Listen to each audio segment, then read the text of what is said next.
Vos amis, votre commerçant, votre boucher, votre boulanger, vous passez pour un criminel, pour un voleur. Et c'est clair que tout s'écroule. On nous insulte avec le maillot Festina quand vous allez à l'entraînement. On prend une suspension, on se retrouve dans le judiciaire. C'est les stupes, c'est des affaires de drogue, c'est grave.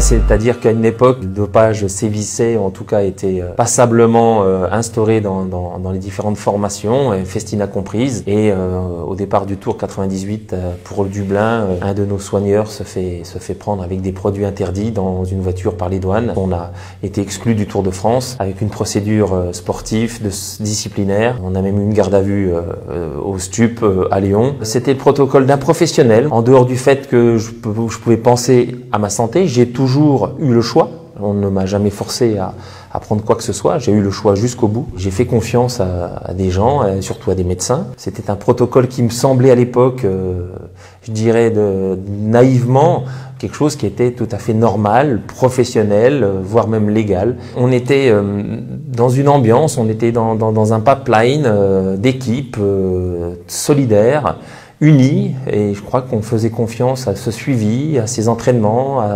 à ces protocoles. Et je crois qu'on s'est jamais trop posé la question, enfin en tout cas moi je parle pour moi, cet interdit entre guillemets, on avait l'impression que tout était fait et organisé pour que ça fonctionne. Il y avait comme une fratrie dans cette équipe, que ce soit avec les dirigeants, les directeurs sportifs, les médecins, les soigneurs, c'était une vraie famille. Mais ceci dit, on peut quand même aussi aisément dire qu'à l'époque, tout le monde fonctionnait un peu dans les mêmes proportions, les mêmes acabits avant 98. Ce qui me déçoit un peu aujourd'hui, c'est que le prix qu'on a payé durement, on a été sanctionné durement, c'est que derrière, pendant 7 ans, il y a eu un festival américain encore plus honteux que l'affaire Festina du règne d'Armstrong. Et pour moi, c'est ça qui me fait le plus mal au bide. Pas le fait qu'on soit sanctionné, parce que quand on fait une connerie et qu'on dépasse les limites, on doit payer. On a payé, mais ça n'a pas servi au vélo, en tout cas pas les 7 années suivantes.